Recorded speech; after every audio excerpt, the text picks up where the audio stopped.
Hello, in this video I want to talk about the colorization process of movies. This is mostly inspired because I recently watched 20 Million Miles to Earth. This is the Harryhausen animated film. I guess I gotta emphasize that because it is still actually directed by someone else, Nathan Duran. This has two different versions of the film on Blu-ray, the colorized version and the black and white. I'll try to include images up there. And when I watched it, because I saw this film a couple of years back on a different Blu-ray that didn't have the color version, and I was watching the black and white one, and it did emphasize, when you watch the black and white version, you can click it's a diagonal arrow, just use the pop-up menu button on your Blu-ray, and you can jump into the colorized version, and it literally just continues playing as the colorized version after a brief pause. And I was jumping back and forth between the two, for comparison's sake, but also because I've seen this film before. Maybe watching it in color could be interesting, as a little experiment. Sure, why not? And I ended up watching the whole picture in color because there was something striking to it that I found unusual, especially for a colorized black and white film. And I know ethically you'd be thinking, well, it's black and white originally, it was shot in black and white, it was made to be in black and white, especially because they had the access to make color films. You should watch it in black and white, it's disrespectful to the original filmmaker.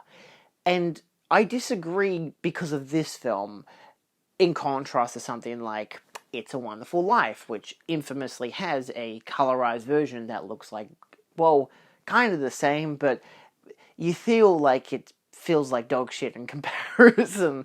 Like, It's a Wonderful Life is a classic, beautiful black and white film, a film that, sure, could have been made in color, but they decided not to because, maybe there's a dramatic intent to it being in black and white. Also, it's really goddamn well shot. But while I was watching 20 Million Miles to Earth, I ended up, after finishing it, again, watched it in color. I watched a special feature that talks about the colorization process, which Harryhausen actually had a hand in, because he was invited to actually work on a colorization process because the film was intended to be made in color. He was doing an interview saying how the initial plan for the film was that it was meant to be in color, but the technical qualities that they could achieve with the money that they had would not allow them to make the film look good enough. Like, the animated effects would stand out like dog's balls on a colored screen. It just wouldn't look, well. It wouldn't look good. And he knew that he could at least do that better in black and white, as he had done with two previous films. With, maybe two previous films? He definitely did it with Earth vs. the Flying Saucers, and I think It Came From Beneath the Sea, which also have been remastered with colorized editions in conjunction with the black and white. It's not like they're trying to eradicate the black and white. And that was his point, was that if you have someone from the original creative team of the film who, who wanted the film to be in color, like he did, who now in, this is 2005, 2006, has the ability to go over a film and recolorize the whole thing frame by frame. And it doesn't look messy, it doesn't look splodgy. Sure, some of the characters' skin tones look a bit too peachy, a bit too creamy. Looks like everyone's had a tan. I know half of the whole movie's set in Italy, but some of them are just Americans. They don't look that tan naturally. So there's an essence to that where it has this kind of Technicolor-ish vibe, but without the prowess of actual Technicolor. And so I'm watching this, I'm thinking, it's interesting. I'm not completely wholeheartedly on his argument of saying that, because he was going to the degree of saying that a lot of people in the modern age, in the post-2000s, don't like watching black and white films because they're in black and white. If you have color, why not just watch the color version, It's like why people would remake a film like Psycho in color, because it's in color. It's not a great idea, and that's obviously the 90s remake. That's a different film, different entity, but it's not colorized in an old film. It's a different kind of perspective. And he was saying that because it's films that he worked on, that he knew exactly what kind of colors it should look like, because he was there when they made it, it allowed it to be more accurate and just work better. And he said that, if the technology that they had a couple years earlier looked like shit, the technology that they had when they were making this colorization worked a lot better. So that's just the history of it. Why did they do this?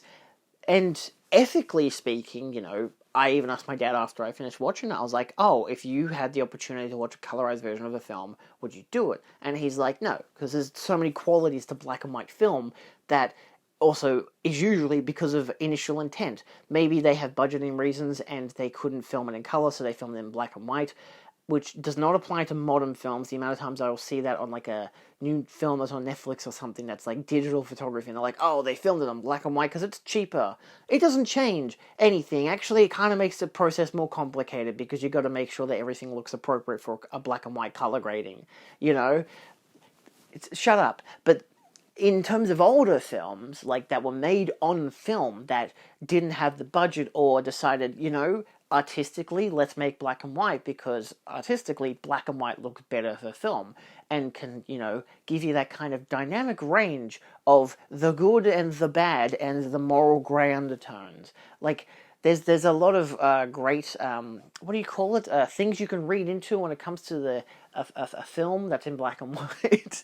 Like cowboys with black hat, white hat kind of stuff. There's a lot of different things that you can read into through the imaging of a film.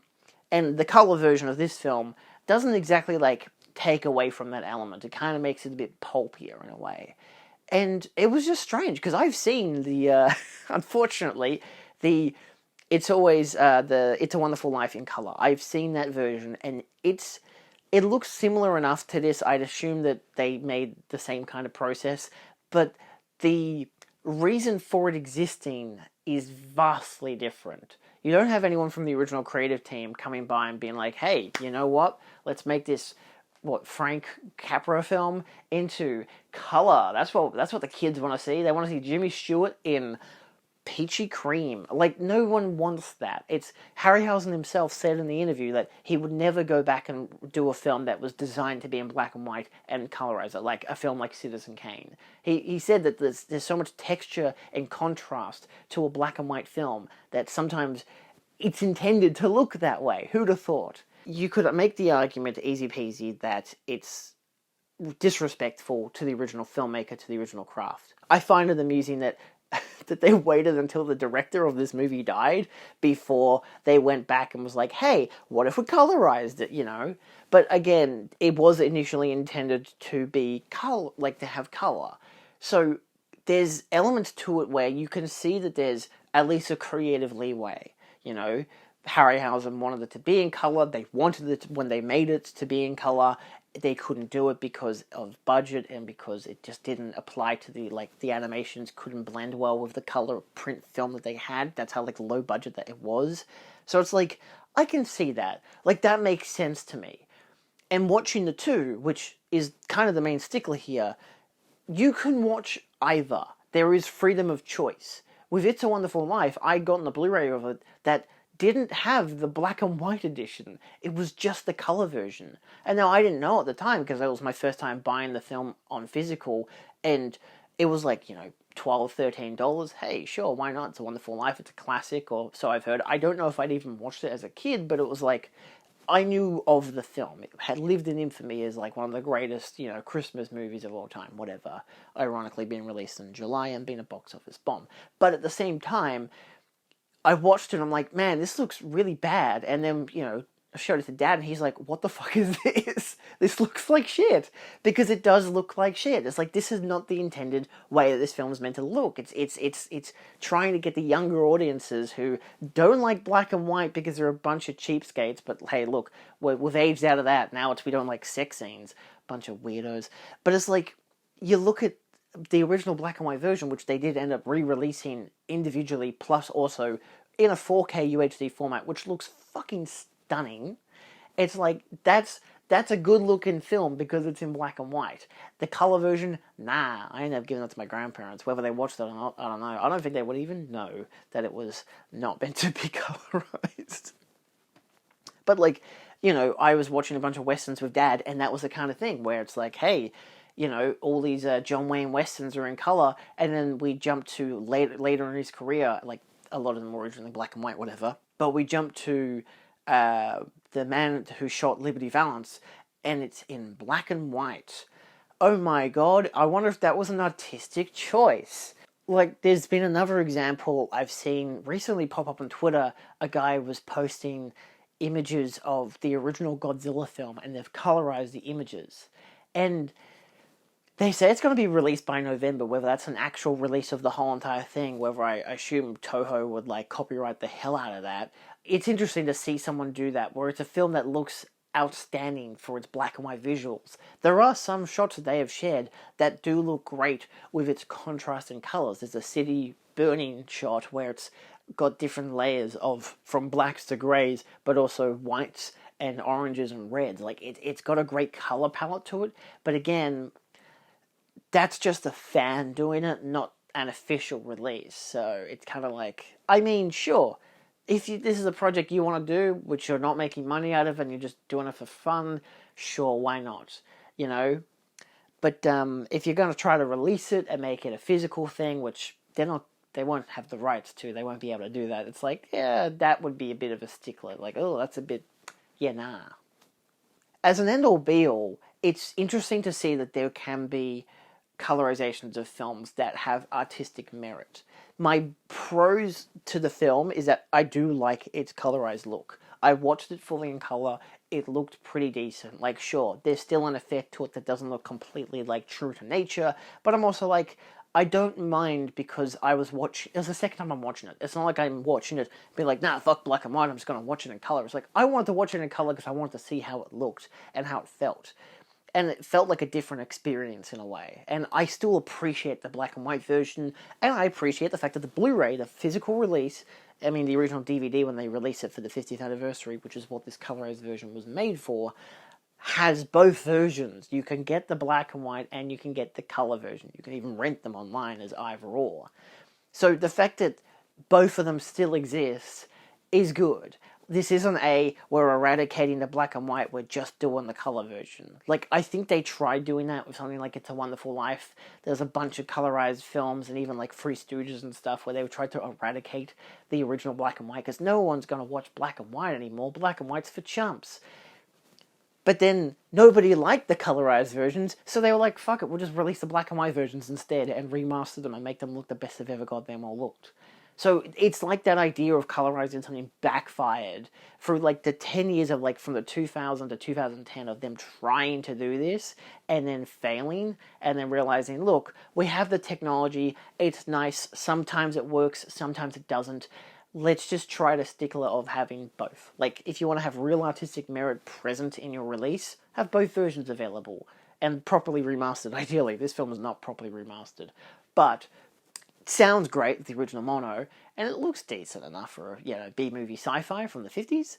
So, yeah, I mean, again, it's objective as to what you as the viewer want to do. I know that I have someone I follow on Letterboxd who deliberately watched the black and white version because they didn't want to touch the color version. They had to emphasize, I watched the original version. I'm like, yeah, cool. That's great. Like, I had watched the original version back in 2020 when I had my old Blu-ray, which is the Blu-ray I ended up giving to a friend, and it only has that version of the film on it. I haven't seen the Flying Saucers one or It Came From Beneath the Sea in color. To my knowledge, the version I have, which is a Viavision release, despite having a featurette talking about the colorization process, I don't know if it actually has both versions. It might. I don't care if it does. Like, there's an element to seeing Yamiya, the monster from 20 Million Miles to Earth, in color, in contrast to spaceships. Like, even the spaceship at the start of the movie is silver. Like, that's still very well captured in black and white. You don't really need it. But for me, it was the element of watching it being like, wow, they colorized so many different details. Because you'd be thinking, oh, it's a splotch of yellow there, it's a splotch of green there. They've got shades. There's this guy, there's multiple people who have different shades with their hair of like different blondes and browns and even greys. And they're so interestingly shaded that it looks really good. Like, still not perfect. Like, it's a look, but not a perfect look, you know? So, and I could still jump back and forth between the black and white version to do a contrast visually.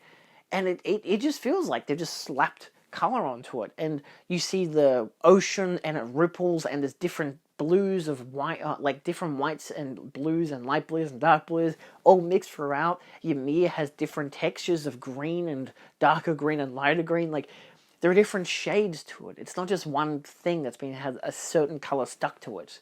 It's only it's the skin tones on people's faces that's a bit, one note kind of deal. It's only some scenes where they have shadows from trees and stuff where it has a bit of different definition to it. Yeah, it's an amusing thing to look at. It's not something I'd ever consider doing again. Realistically, I'm not fond of watching colorizations of films.